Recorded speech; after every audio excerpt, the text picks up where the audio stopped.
The house was empty now. Every footstep Michael Torres took echoed against bare walls that had once absorbed the noise of a family, the chaos of children growing up, the thousand small sounds that make a house feel alive. He stood in the living room where his daughter had taken her first steps, where Christmas mornings had unfolded in wrapping paper and laughter, where his marriage had slowly, quietly died over the course of 2 decades. The realtor's sign outside read SOLD in cheerful red letters. His phone buzzed in his pocket. A message from Emila. He pulled it out and smiled, his heart lifting in a way it hadn't in years. The message was simple, just 3 words and an emoji, "I miss you," followed by a heart. Michael typed back quickly, his thumbs moving with the awkward urgency of a man in his 50s still getting used to constant texting. He had no idea that this moment, this decision to sell everything he owned, would lead him into a darkness he couldn't yet imagine. He had no idea that love, the thing he'd been searching for so desperately, could be weaponized with such precision. 6 months earlier, Michael's life had been a study in quiet desperation. Not the dramatic kind that makes for good television, but the everyday variety that millions of middle-aged men know intimately. He was 54 years old, recently divorced after 22 years of marriage, and he'd discovered that the life he'd built had never really been his at all. His ex-wife Karen had gotten the house initially, then decided she didn't want it, didn't want the memories. So Michael bought her out, took on the mortgage alone, and found himself rattling around in 4 bedrooms and 3 bathrooms like a ghost haunting his own past. His kids were grown. His son Jake lived in Portland, working in tech, too busy for phone calls that lasted more than 5 minutes. His daughter Sarah was finishing her master's degree in Chicago, and when she did call, it was usually to ask about money or to offer careful, therapeutic-sounding advice about moving on and finding himself. He appreciated the concern, but resented the implication that he was lost. He worked as an HVAC technician for a company in San Diego. Good job, union benefits, the kind of steady work that had paid for braces and college funds and family vacations to Disney Worldly. He was good at it too. Could diagnose a faulty compressor by sound alone, could navigate the cramped darkness of an attic in 100-degree heat without complaint. His coworkers respected him. Customers requested him by name. But respect wasn't companionship. And at the end of each day, he drove home to silence. He'd microwave something from Trader Joe's, eat it standing at the kitchen counter, and settle into the worn spot on the couch that had become his after Karen claimed the bedroom. He watched a lot of true crime documentaries. Dateline 48 Hours. Those shows where ordinary people made terrible decisions and paid terrible prices. He watched them with a kind of detached fascination, never imagining he'd one day become a story just like them. The weekends were the worst. Saturday mornings he'd wake up and realize he had nothing to do, nowhere to be, no one expecting him. He'd go to Home Depot and wander the aisles, picking up tools he didn't need. He'd get lunch at the same Mexican place, always sitting at the bar, always ordering the same thing. Sundays he'd try to do something productive, fix things around the house that didn't really need fixing, mow the lawn with obsessive precision, anything to fill the hours. His friends, the couples he and Karen had socialized with for years, had evaporated after the divorce. That's how it worked. The wives stayed loyal to Karen, and the husbands followed their wives, and Michael was left with his co-worker Eddie, who was 15 years younger and already seemed to have figured out something Michael was still searching for. Eddie had married a Filipino woman named Grace 5 years ago. They had 2 kids and a house in Chula Vista, and Eddie talked about his wife the way Michael remembered talking about Karen in the beginning, before the slow accumulation of disappointments and silences. Grace was always cooking something, always planning something, always making their house feel like a home. Michael had been to their place a few times for barbecues, and he noticed the way Grace moved through her kitchen with purpose, the way she touched Eddie's shoulder when she passed him, small gestures of affection that seemed unconscious and therefore real. It was Eddie who changed everything, though he'd never know the full extent of what he'd set in motion. One Friday in March, he invited Michael to his daughter's 3rd birthday party. Michael almost said no. The thought of spending a Saturday afternoon surrounded by happy families felt like volunteering for torture. But Eddie had been persistent, saying Grace specifically asked about him, saying it would be good for him to get out, to be around people. So Michael went. He bought a stuffed unicorn from Target, showed up at 2 in the afternoon, and tried to look like he belonged among the balloons and the chaos of children hopped up on cake and juice boxes. That's where he met Rosa. She was standing near the dessert table wearing a simple yellow sundress, talking to Grace in a language Michael didn't understand. Tagalog, he'd learn later, though she spoke English perfectly when Grace introduced them. Rosa was Grace's cousin, visiting from Mindanao for 3 months. She was 34, which surprised Michael because she looked younger, with dark eyes and black hair pulled into a practical ponytail. She wasn't stunning in the obvious way, but there was something warm about her face, something open. When Grace introduced them, Rosa smiled and shook his hand and asked him how he knew Eddie. They talked. At first, it was just small talk, party conversation. But Michael found himself relaxing in a way he hadn't in months. Rosa asked about his work, seemed genuinely interested when he explained what he did. She told him about her life in the Philippines, about her family's farm, about the village where she grew up. She had a way of listening that made Michael feel heard, really heard, not just tolerated. When he made a joke about being the oldest person at a toddler's birthday party, she laughed, not politely but genuinely, and touched his arm briefly. It was nothing, just a moment of human contact, but Michael felt it like electricity. She asked about his family. He found himself telling her about the divorce, about his kids, about the strange loneliness of his current life. He hadn't planned to be so honest, but Rosa had a way of drawing it out of him with her questions, with the sympathetic tilt of her head. She didn't offer empty reassurances or try to fix anything. She just listened. When Michael admitted he sometimes felt invisible, like he'd become a background character in his own life, Rosa nodded and said quietly, "I understand that feeling. After my father died, I felt the same way." They talked for almost 2 hours, long after the party had wound down and parents were loading sleepy children into car seats. Michael helped clean up, and Rosa worked alongside him, and there was something comfortable about it, something domestic and easy. When it was time to leave, Rosa asked if he was on Facebook. Michael was. Barely. He'd created an account years ago and mostly ignored it except for birthday reminders.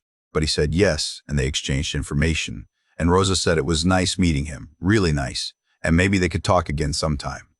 Michael drove home that night feeling something he hadn't felt in so long he'd almost forgotten what to call it. Hope, maybe, or possibility. The feeling that his life wasn't finished yet, that there might be chapters still unwritten. The messages started small.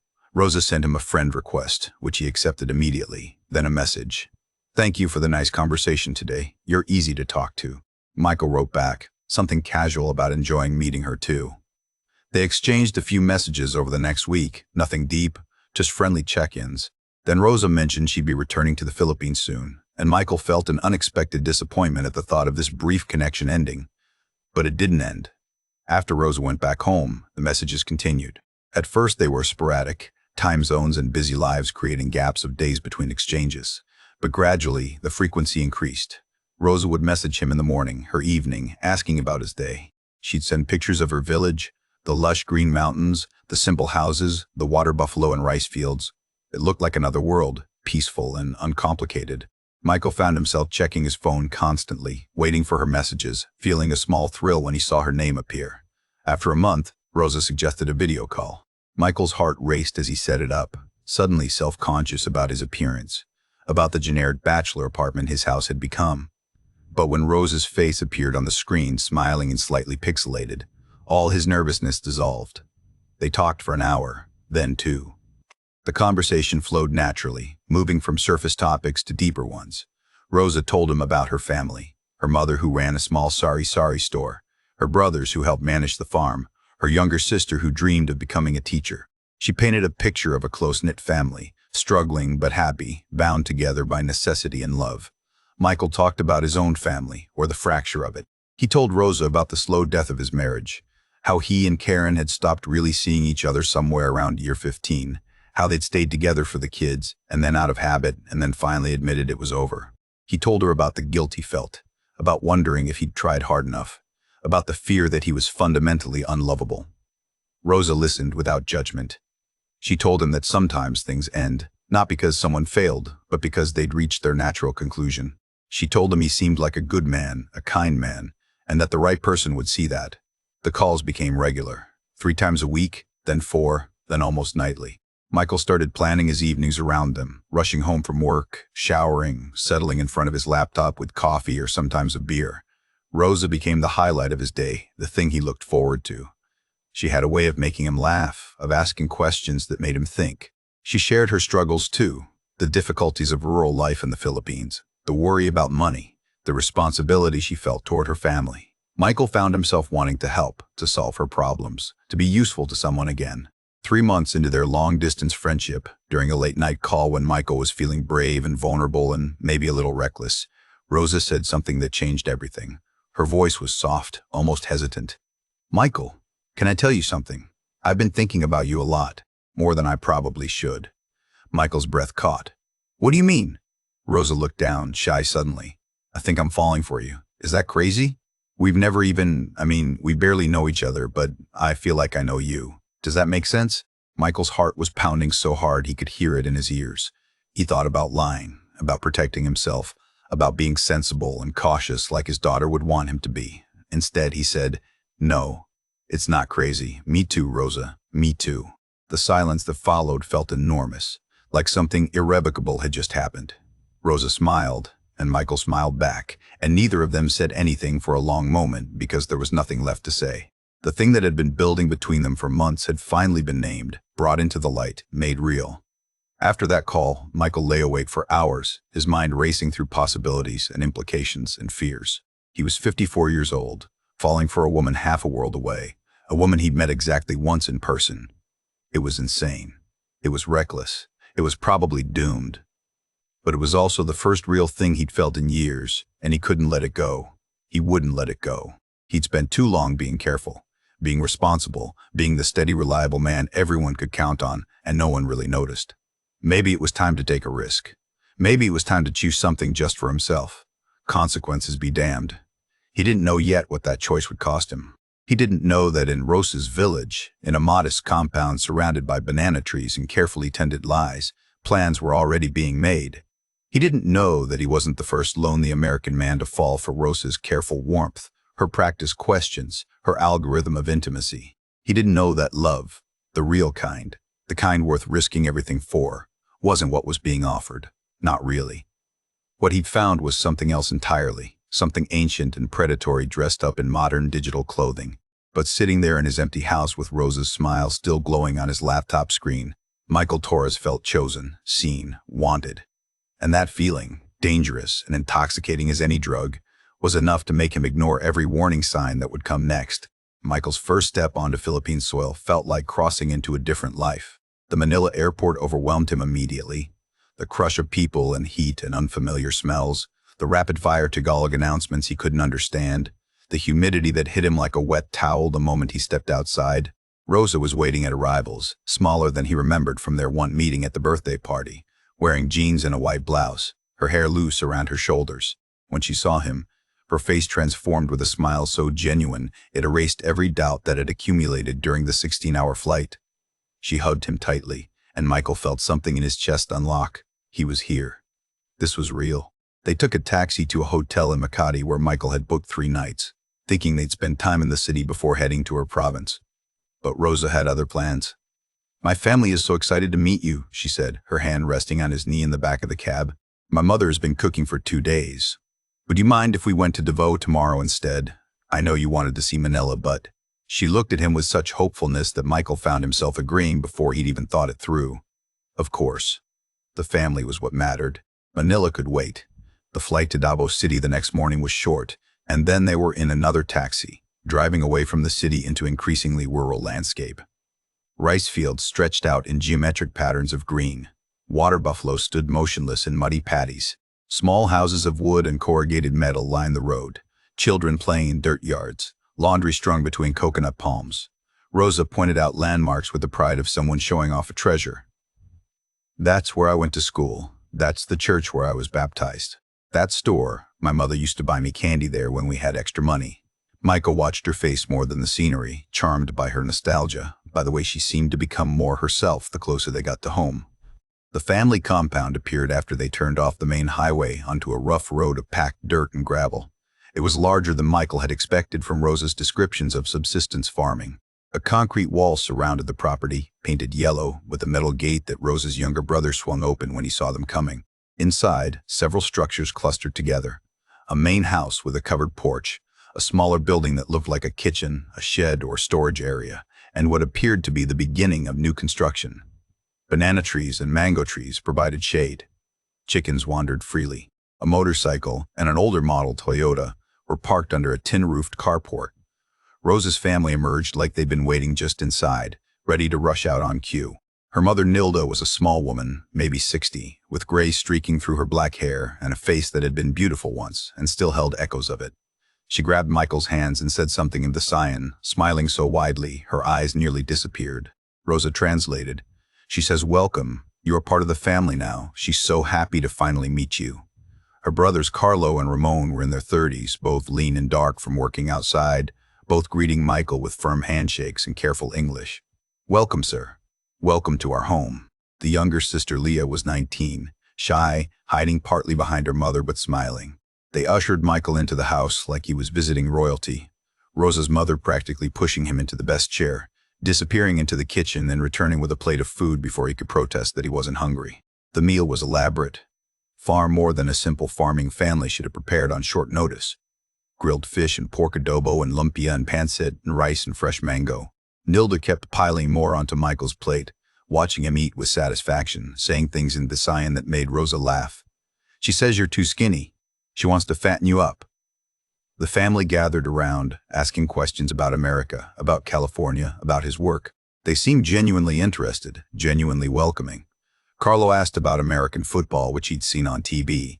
Ramon wanted to know if Michael had ever been to Las Vegas. Leah asked quietly if he'd ever met any movie stars. Michael answered their questions, feeling both flattered by the attention and slightly overwhelmed by it. That first night, lying on a surprisingly comfortable bed in the house's guest room, listening to unfamiliar night sounds through the window, tropical insects and distant dogs and the rustle of palm fronds, Michael felt something he hadn't felt in years. He felt like he belonged somewhere. Rosa had kissed him goodnight at his door, sweet and chaste, saying her mother was traditional and would be scandalized if she stayed with him before they were married. Michael didn't mind. Everything felt right, felt proper, felt like the beginning of something good. The days that followed fell into an easy rhythm. Michael would wake to the smell of coffee and breakfast cooking. He'd eat with the family. Then Rosa would take him on walks through the village, introducing him to neighbors, showing him the small sari-sari store her mother ran from a window of the house, teaching him basic Visayan phrases. The afternoons were lazy, spent sitting in the shade drinking San Miguel beer with her brothers, or napping in the heat, or talking with Rosa about their future. The evenings were communal, the whole family gathering for meals that seemed to grow more elaborate each night, as if Nilda was determined to prove something through the sheer abundance of her cooking.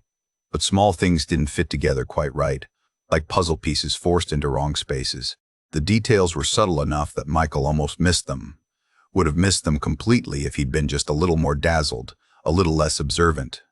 On the third evening, Nilda was telling a story, animated and laughing, gesturing with her hands.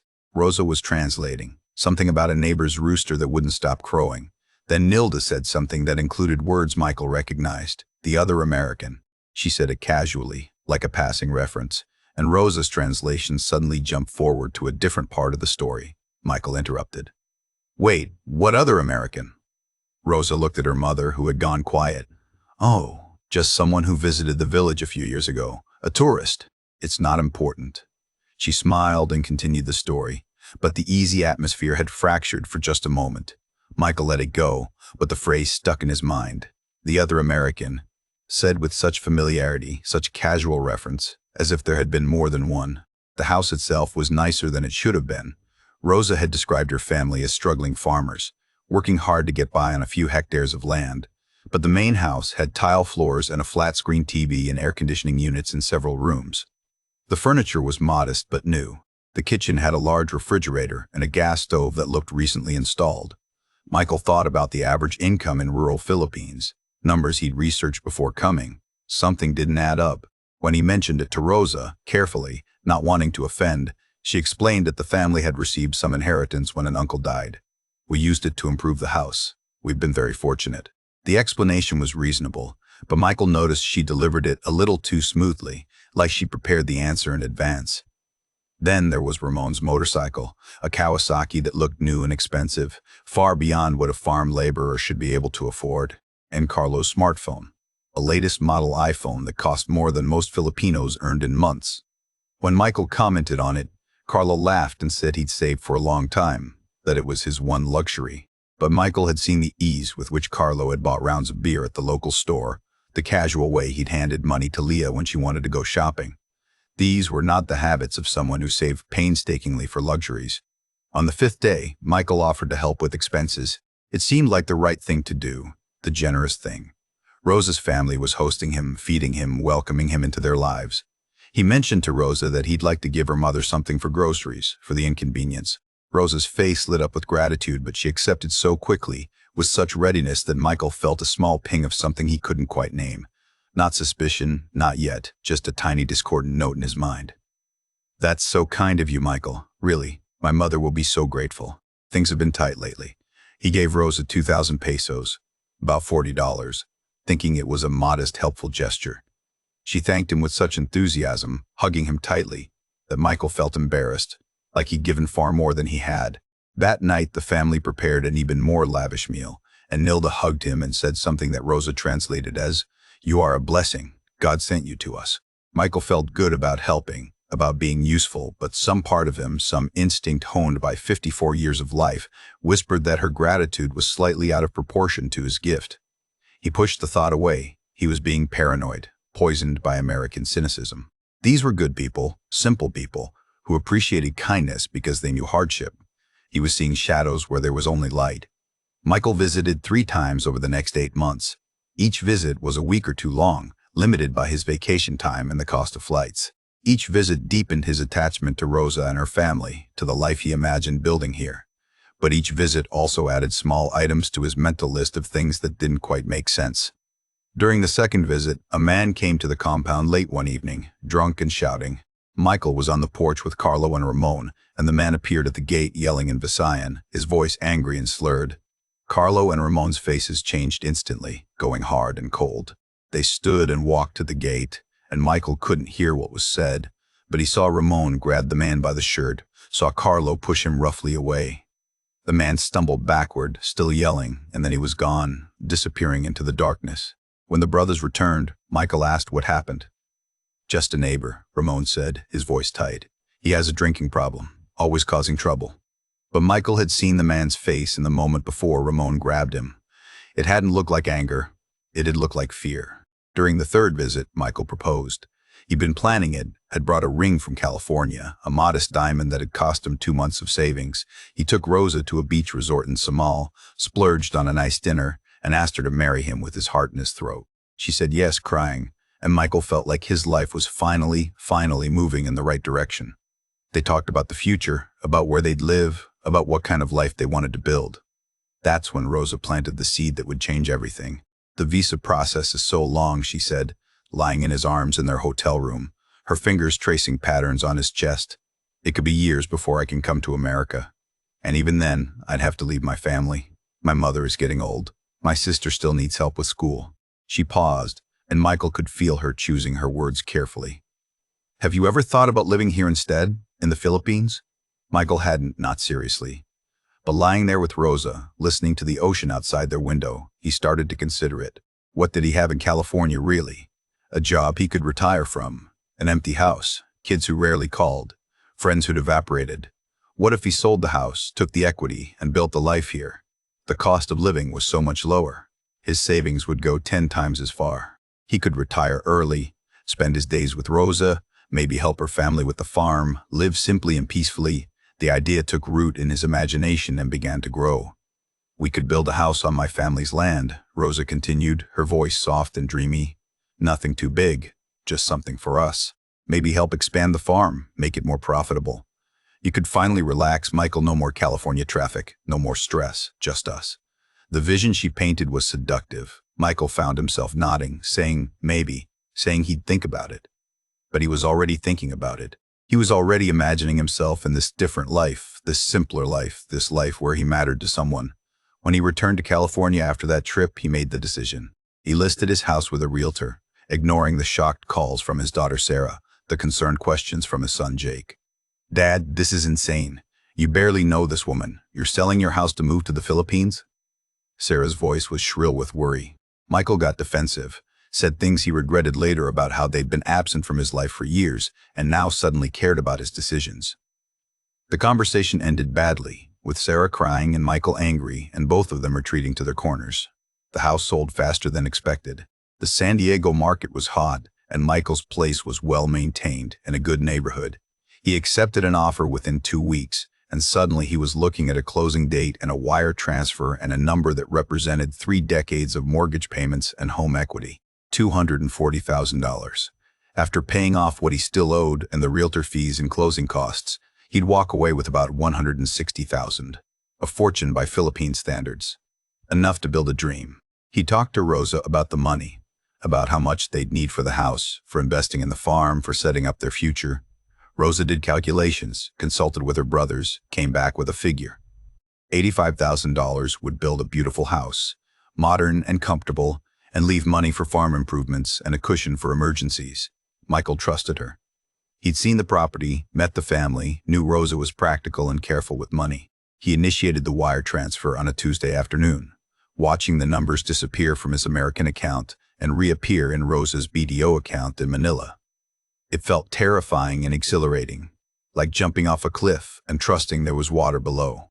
Rosa sent updates constantly over the following weeks. Photos of the foundation being poured, pictures of walls going up.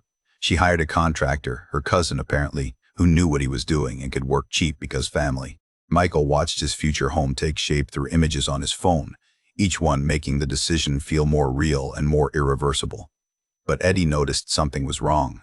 They were working together on a commercial job, replacing an entire HVAC system in an office building, when Eddie finally said it. "Mike, we need to talk." They were on their lunch break, sitting in Eddie's truck, and Eddie's face was serious in a way Michael had never seen. "Grace has been talking to her family. To people in Davao, there are rumors about Rosa's family." Michael felt his chest tighten. "What kind of rumors?" Eddie looked uncomfortable, like he regretted starting this conversation. "I don't know all the details, but Grace says people are talking. About foreign men. About money. She says you need to be careful." Michael wanted to dismiss it as gossip, as jealousy, as the small-minded suspicion of provincial people who resented anyone trying to improve their situation. He said as much to Eddie, his voice harder than he intended. "People always talk. Rosa told me there's jealousy in the village. That's natural." Eddie nodded slowly. "Okay, maybe that's all it is. Grace is worried. She wanted me to say something." Michael softened slightly. "I appreciate it, really. But I know what I'm doing." Eddie didn't look convinced, but he let it drop. The final weeks in California passed in a blur of packing and goodbyes and second thoughts. Michael refused to acknowledge. He sold or donated most of his possessions. What he couldn't bear to part with fit into 2 large suitcases. His kids came by for an awkward farewell dinner, and Michael could see the worry in their eyes, the fear that they were watching their father make a catastrophic mistake. But they'd learned not to argue with him about it. They hugged him and wished him luck and made him promise to call. And Michael could tell they were already grieving, already imagining the worst. The night before his flight, Michael lay awake in a hotel room near the airport, his house sold and empty, his life packed into luggage, his future waiting half a world away. He felt terror and excitement in equal measure. He thought about turning back, about calling the whole thing off, about admitting he'd gotten carried away. But then his phone buzzed. A message from Rosa. "I can't wait to see you tomorrow. I love you so much. We're going to be so happy together." And Michael's doubts dissolved like sugar in water. This was right. This was his second chance. This was the life he was meant to live. He boarded the plane the next morning with a one-way ticket and everything he owned. As the aircraft lifted off from San Francisco, climbing through clouds toward the Pacific, Michael looked down at California disappearing beneath him and felt something like liberation. He was free from the disappointment of his first marriage, free from the loneliness of his empty house, free from the life that had failed to fulfill him. He was flying toward love and belonging and purpose. What he couldn't see, what he had no way of knowing, was that he was also flying toward a trap that had been set with expert precision. The house he'd built with 30 years of work had been converted into numbers on a screen, and those numbers were about to disappear into a darkness he couldn't yet imagine. But in that moment, suspended between his past and his future, Michael Torres believed he was the luckiest man alive. The house was beautiful. That was Michael's first thought when the taxi pulled up to the compound and he saw what $85,000 had built. 2 stories, modern design with large windows and a balcony, painted cream with dark wood accents, solar panels on the roof. A landscaped yard with flowering plants he didn't recognize. It was far nicer than he'd expected, far bigger than what Rosa had described as a simple, comfortable home. The family was waiting, all of them lined up like a receiving line, and when Michael stepped out of the taxi, they erupted in celebration. Nilda was crying. Carlo and Ramon clapped him on the back. Leah had made a banner that read, "Welcome home, Michael," in careful English letters. Rosa threw her arms around him and whispered, "This is it. This is our future. Do you love it?" Michael wanted to love it. He wanted to feel pride and joy and the satisfaction of a dream realized. Instead, he felt something cold settle in his stomach, a whisper of wrongness he couldn't quite articulate. The house was too nice. He'd researched construction costs in the Philippines, had looked at what $85,000 should buy. This looked like it cost twice that, maybe more. He asked Rosa about it as she gave him the tour, showing him the tile work in the modern kitchen and the master bedroom with an ensuite bathroom. How did we afford all this? This seems like more than what we budgeted. Rosa's answer came quickly, smoothly, like she'd prepared for the question. My brothers did so much of the work themselves, and materials are really cheap here if you know where to buy, plus the contractor's family, so he gave us a good price. It was reasonable. It made sense. But Michael had been in construction-adjacent work his whole life, and he knew labor and materials, and something about the math didn't add up. He wanted to push, to ask more questions, but the family was celebrating around them, and Rosa was looking at him with such hope that he swallowed his concerns and smiled and said it was perfect. That night, they had a party. Neighbors came, people Michael had met on previous visits, and there was lechon and beer, and someone had a karaoke machine. Michael tried to relax into the festivities, tried to feel the joy he was supposed to feel, but he kept watching the house, doing mental calculations, comparing what he saw to what he knew about construction costs. The numbers wouldn't reconcile. Close to midnight, when most of the guests had left and Michael was helping clean up, a man appeared at the gate. Michael heard him before he saw him, shouting in Visayan, his voice thick with alcohol and something else, something that sounded like desperation. Carlo and Ramon moved quickly, their faces changing in an instant from jovial hosts to something harder, something almost predatory. They went to the gate, and Michael followed, curious and concerned. The man was middle-aged, thin, unsteady on his feet. He was yelling and pointing at the house, at the family, his words rapid and slurred but insistent. Michael couldn't understand what he was saying, but he could read the man's body language. This wasn't just drunken belligerence. This was fear and anger and accusation. Carlo grabbed the man by his shirt, said something sharp and low. Ramon pushed him hard, and the man stumbled backward into the dirt road.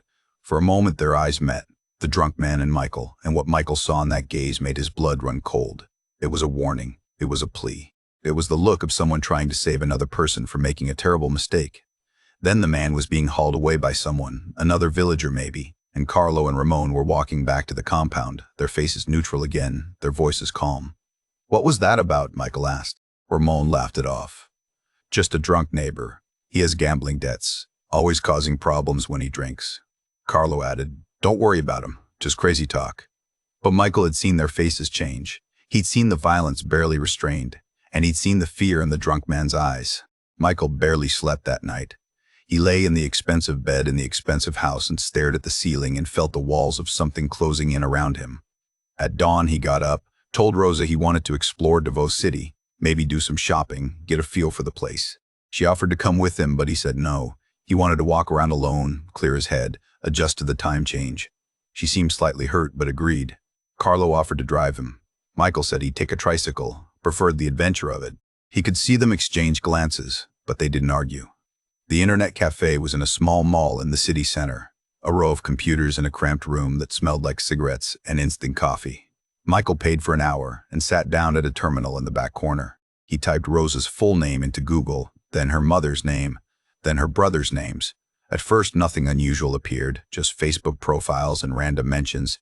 Then he added Davao and foreigner to the search terms. The first article was from 3 years ago, published in a regional news site. Australian man found dead in Compostela Valley province. Dennis Crawford, 62, discovered in his home with signs of foul play. His Filipina girlfriend, named in the article, was questioned by police. Michael's hands started shaking when he saw the girlfriend's name, Maria Santos. The article mentioned she was from a farming family near Davao City. Police were investigating, but no charges had been filed. Then, in a follow-up article 2 months later, a brief mention that the family had relocated and could not be reached for further questioning. The case remained unsolved. Michael searched for Maria Santos, found her Facebook profile, saw Rosa in several of her photos. They were cousins. Rosa had mentioned a cousin Maria, said she'd moved to Manila for work. But here was evidence of something much darker. He kept searching, his heart pounding so hard he felt dizzy. Found another article from 2018. British man reported missing in Davao del Sur. Gerald Thompson, 58, had married a local woman and transferred his pension and property to her family. The family claimed he'd returned to the UK, but immigration records showed no departure. The investigation went nowhere. The family's names weren't listed in the article, but the location matched. Same village, same story. Michael searched for more. Found references to a scam operation in Mindanao targeting foreign men. Found warnings on expat forums about romance scams involving families who staged accidents or poisonings. Found a pattern that made his stomach turn. Lonely foreign men. Filipino women who seemed perfect. Families who welcomed them warmly. Money that disappeared. Men who died or vanished. He searched for Rosa's family's land records. Found nothing under their names. Searched for the contractor Rosa mentioned. Found no business license. Searched for everything he could think of. And with each search, the picture became clearer and more horrifying. The house he was living in, the compound he'd walked into so willingly, was built with money from previous victims. He wasn't the first. He might not even be the fifth. Michael sat in that internet cafe for 3 hours, reading and researching and feeling his entire reality collapse. Every moment with Rosa replayed in his mind with new context. Her practice questions at the birthday party. Her careful cultivation of intimacy over video calls. Her suggestion that he move to the Philippines instead of bringing her to America. The family's too warm welcome. The expensive house that shouldn't exist. The drunk man's terrified eyes. All of it carefully orchestrated. All of it a script she'd performed before. When he finally stood up, his legs were shaking. He walked out into the bright Davao sunshine and threw up in an alley behind the mall. Then he got a tricycle back to the compound because he had nowhere else to go. His passport was there, his belongings. And he needed to confront Rosa, needed to hear her deny it, needed to give her a chance to explain, even though he already knew there was no explanation that would make this okay. The compound was quiet when he arrived. Rosa was on the porch, and her face brightened when she saw him. "How was the city? Did you find everything okay?" Michael walked past her into the house. "I need to talk to you now." Something in his voice made her smile fade. They went into the bedroom, and Michael closed the door. His hands were still shaking. Who was Dennis Crawford? Rosa's face went blank for just a moment, a micro-expression of shock before she recovered. "I don't know who that is." Her voice was steady, but Michael could see her calculating, deciding how to play this. "Australian man, died 3 years ago. Your cousin Maria's boyfriend. Ring any bells?" Rosa's eyes widened. "Michael, I don't know what you're talking about. Where is this coming from?" He told her about the articles, about the pattern, about the dead and missing men.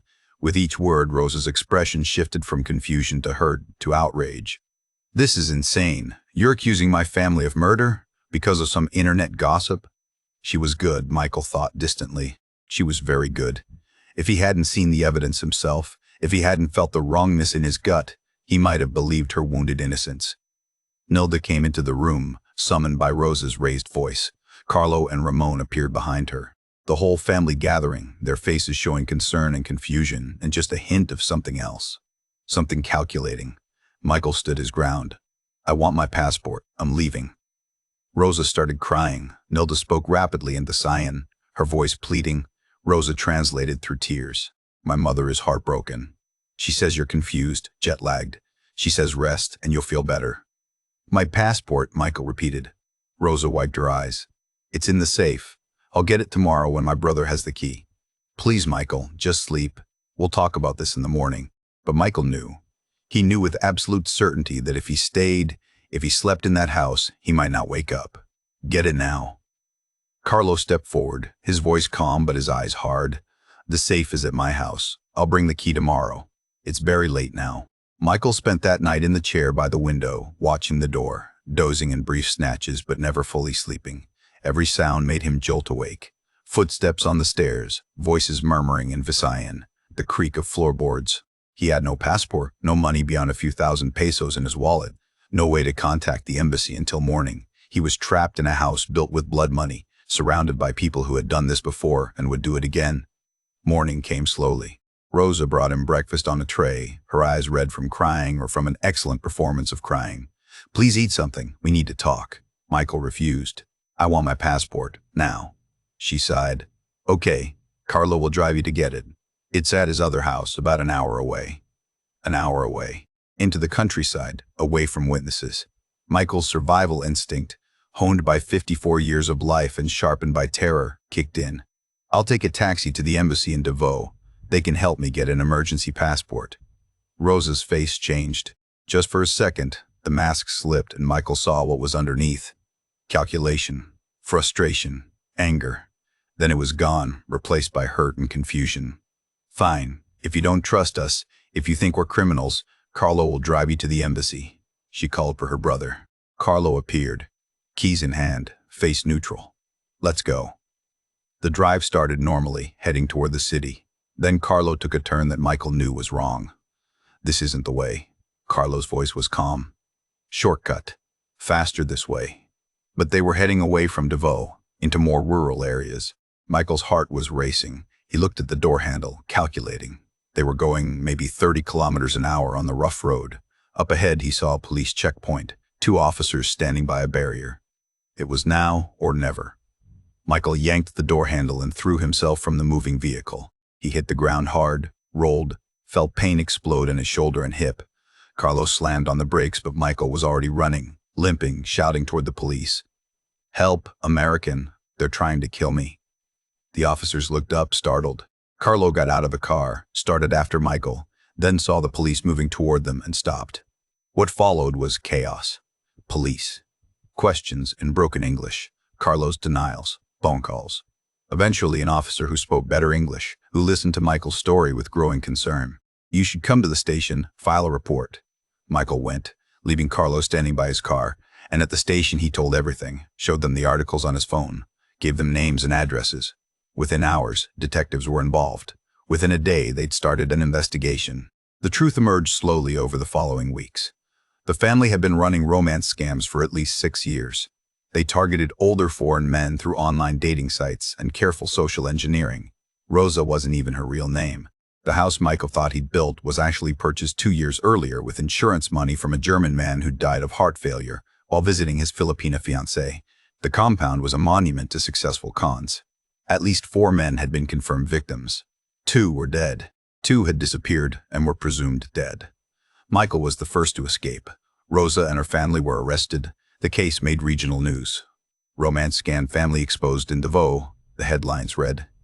Michael had to stay in the Philippines for 2 months, testifying, working with investigators, living in cheap hotels on money borrowed from his daughter because his savings were gone, seized as evidence. The $85,000 he'd wired was never recovered. It had been moved through multiple accounts, converted to property and vehicles, scattered into a network too complex to untangle. Eventually, Michael returned to the United States with nothing but a victims' advocacy group's donated plane ticket and a carry-on bag of belongings. Sarah and Jake picked him up at the airport. They didn't say "I told you so," but he could feel it hanging in the air between them. They took him to Sarah's house in Chicago, where he moved into the guest room. At 55 years old, Michael Torres was starting over with nothing. The nights were the hardest. He'd lie in Sarah's guest bed, staring at the ceiling, scrolling through old messages from Rosa on his phone. He couldn't bring himself to delete them. He needed to see them, to study them, to understand how he'd been so thoroughly deceived. "I think I'm falling for you, Michael. Is that crazy?" She'd written that 6 months into their online relationship, and he'd believed every word. Now he could see it for what it was. A line, a hook, a carefully calibrated manipulation designed to exploit his loneliness. 3 months after returning, Michael got a message through the victims' advocacy group. Another man, James from Texas, had been scammed by a different family in a different province. Same pattern. Online romance, money transfer, narrow escape. James was asking if Michael would be willing to share his story publicly, to warn others. Michael stared at the message for a long time. The humiliation of admitting what had happened, of letting the world see how easily he'd been fooled, felt almost unbearable. But the alternative was worse, staying silent, letting it happen to someone else. He typed back a single word. Yes. His story went up on several websites warning about romance scams. He did interviews with expat groups and fraud prevention organizations. Each time he told it, the shame got a little bit easier to bear. Because with each telling, he heard from someone else. Men who'd almost fallen for the same scam. Men who'd lost money but not everything. Men who'd read his story just in time. Michael became a voice in a growing chorus of warnings, a survivor helping others survive. 1 year after returning from the Philippines, Michael had found work as an HVAC technician again, was slowly rebuilding his savings, was learning to live with what had happened. He still had nightmares about that house, about Rosa's face when the mask slipped, about Carlo's car and the moment he chose to jump. But he was alive, he was free, and that had to count for something. Late one night, unable to sleep, Michael sat at his daughter's kitchen table and wrote out everything he'd learned, not for therapy, not for closure, but as a warning, as clear and direct as he could make it. He ended with a single paragraph that became his mission statement, the thing he told every journalist who interviewed him, every victim who reached out looking for understanding. I sold my house for love. What I bought was a carefully constructed lie performed by professionals who'd done it before and would do it again. By the time I learned the difference between the two, there was nothing left to sell but my story, and I'm selling it as loudly as I can, hoping it reaches someone in time, hoping the price I'd paid becomes the discount that saves someone else. That's all that's left now. The warning, the witness, the voice saying, I survived this. You can too. But better yet, don't have to.